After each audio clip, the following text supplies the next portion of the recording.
Бәріне сәлем, эфирде жұлдызды жаңалықтар айдары және мен Жұлдыз Жәнібек. Біз бастаймыз.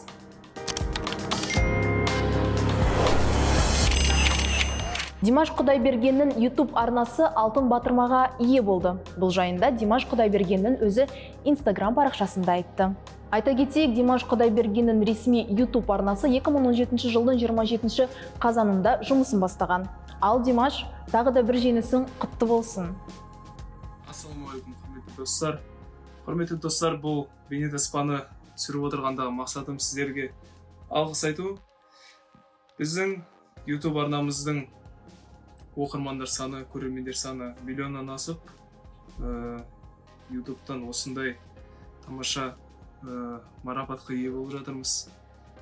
Ең алдымен менің кішігірім өнеріме баға беріп, әрқашанда осы баланың болашағы жарқын болсыншы деп тілеуімді тілеп отырған әрбір әлем бойынша тыңдармандарыма шын жүректен 1000 мәрте рахмет айтқым келеді.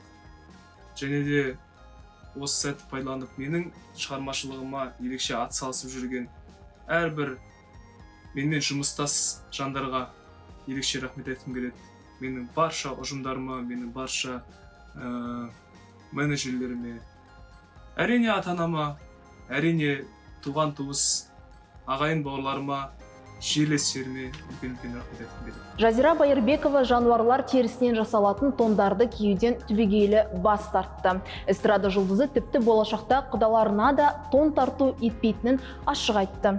Жануарлардың қиналғанын көрген әнші оларға жан ашып осындай шешімге келген. Ол Instagram желісінде бұл тақырып аясында жазба жариялап, оқырмандарына ой салды. Ал осыған оқырмандар не дейді екен, білейік.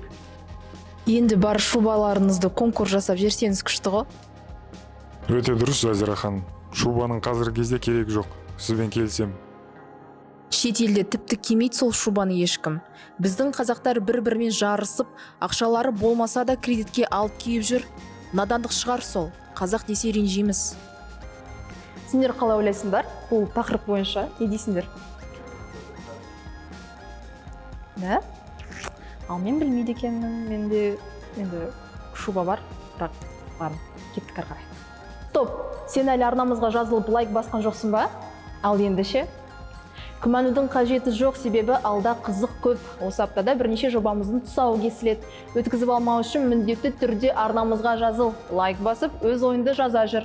Сенің ойын біз үшін өте маңызды. Жаңа жоба демекші, арнамызда ата-аналар мен балалармен түсірген жаңа шығарылым шықты. Сол видеодан үзінді дәл қазір. Сразу там через окно 9-го этажа. Да, но хорошо, что я был в зимней куртке и штанах. Шел на запах. А мама отхлестала меня ремнем. То надо деньги. Хорошего человека ничего не испортит. Бог в мелочах. Металлика заиграла. Погнали? Міндетті түрде видеоны соңына дейін қарап, достарыңызбен бөлісуді ұмытпаңыз.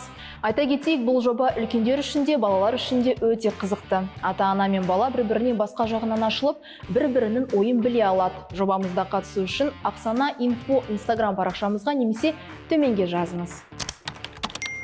Мақпал Исабекова «Я» деді. Суперстардың нағыз жұлдызы жақын арада тұрмыс құрмақ. Бұл қуанышты жаңалықты қалың көпшілікке өнер иесінің өзі жария етті. Бақыттан бас айналған әнші Instagram парақшасында ұсыныс жасалған күннен фото жариялап, жақында тұрмысқа шығатынын хабарлады.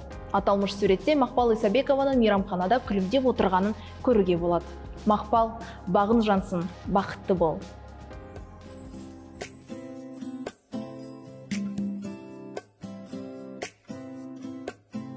I learned the truth at 17, that love was meant for beauty queens and high school girls with clear skin smiles who married young and then retired. But Valentine's 2005 жылы суперстар көргендерің бар ма арасында? Бәсе. Немесе сендер ол кезде тек қана дүниесін жана ашып жатқан кездерің бе?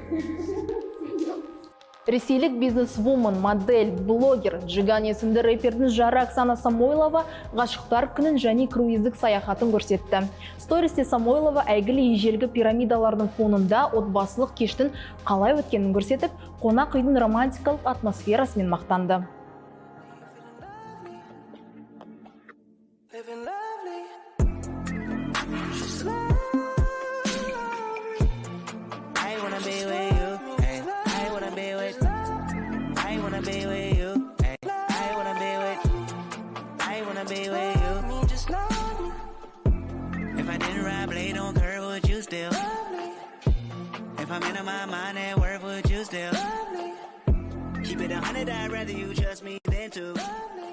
Оған қоса бизнес-вумен отбасылық круиздік саяхатын көрсеткен болатын.